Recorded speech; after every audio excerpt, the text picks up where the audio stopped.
It has been a busy night across Los Angeles. We have seen unrest citywide once again here, all surrounding the Trump administration's handling of ICE raids and detentions.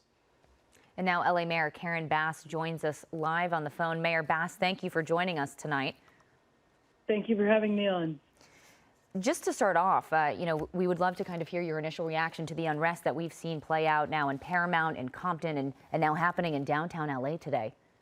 Well, I will tell you, this has been a very difficult time in our city and in our county with the fear that anytime people go to work and their family learns that ICE is on the premises and they might be detained, and families come and they're not sure whether their spouses or their family members have been taken away, and when they are taken away, not knowing where they're going. So this has been a very, very difficult time. But having said that, under no circumstances is violence acceptable. And when violence happens, it's going to be dealt with. And frankly, I think when there is violence, it really compromises the cause that people are actually fighting for. And so I'm concerned that now the federal government has nationalized the National Guard, and we could potentially have troops in our city. I do not believe that that is called for, because I am confident that LAPD and other law enforcement agencies like the sheriffs can handle things in Los Angeles. Mayor, it is rare that we see a president federalize troops without the governor being on board of that state, but that has happened. The president of the United States called you out specifically on his social media platform, saying you and the governor cannot do your jobs, and so he is forced to step in. What is your response to the president and his actions today? Well, first of all, I certainly reject the notion that neither the governor or I can do our jobs. We have been in close collaboration. And having said that, I've also been in close communication and collaboration with representatives in the White House. And so I reject that notion and feel that we can be in charge and deal with what has happened here. Unfortunately, in our city, we have experience with civil unrest. But I think that it is most important that we act very aggressively and prevent things from getting out of hand. And I think that that is what you have seen, and that's what you're going to continue to see. We certainly want to make the opportunities available for people to exercise their First Amendment rights. There is no problem with that.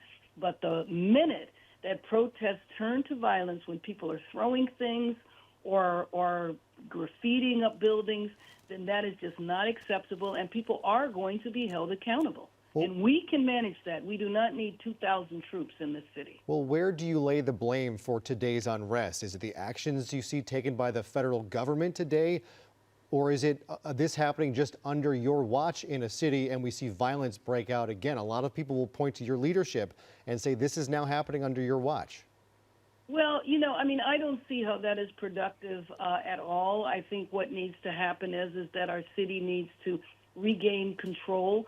What happened here, as you very well know, is ICE initiated enforcement actions on several workplaces, and that created a sense of chaos and outrage and fear and terror, because people are very worried as to what happened to their families. You also know that when ICE enters a city, that local officials are not notified that that is going to happen. And we are left in the lurch, responding spontaneously to something that had been planned, but we were not a part of the plans.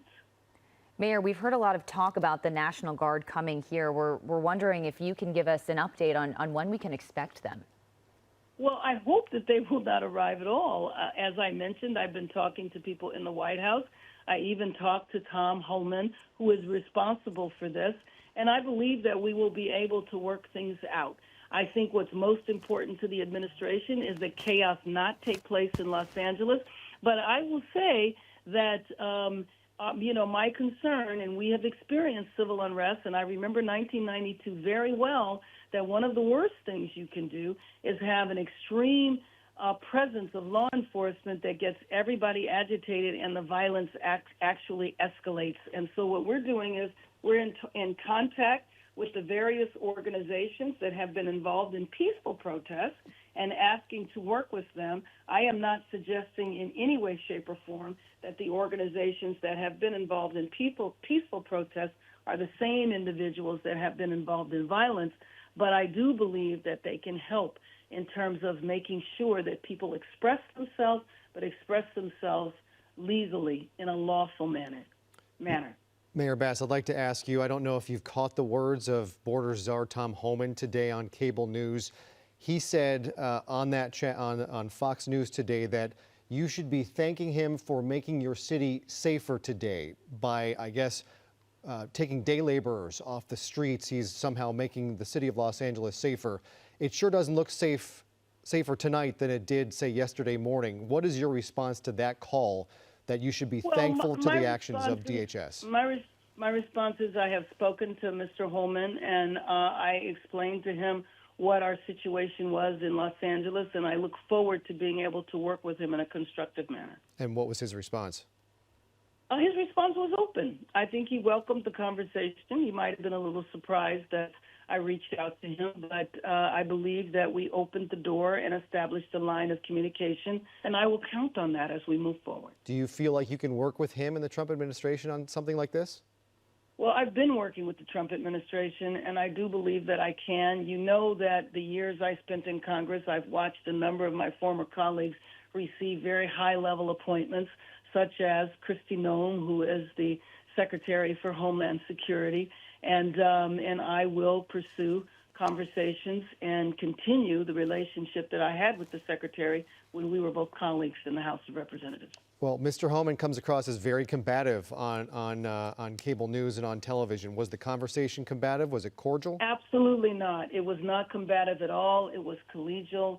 And, and the bottom line is that I'm going to do whatever it takes to keep Los Angeles safe. We had a nice conversation. We opened up a line of communication. I will be in communication with him tomorrow, and I assured him that there was no need to have 2,000 troops on the streets of Los Angeles. Mayor Bass, this is day 2 of unrest we've seen unfold over the weekend. And what's your message to Angelenos who might be worried about their safety? Well, my message is that it is perfectly okay to protest and express yourself peacefully. It is absolutely unacceptable for that to reach the level of violence, and that we are going to do whatever it takes to make sure that Angelenos feel safe and that the people that are creating havoc and mayhem and violence will not be tolerated. Mayor Karen Bass, we know it's been a busy day. We want to thank you for taking the time to speak with us tonight.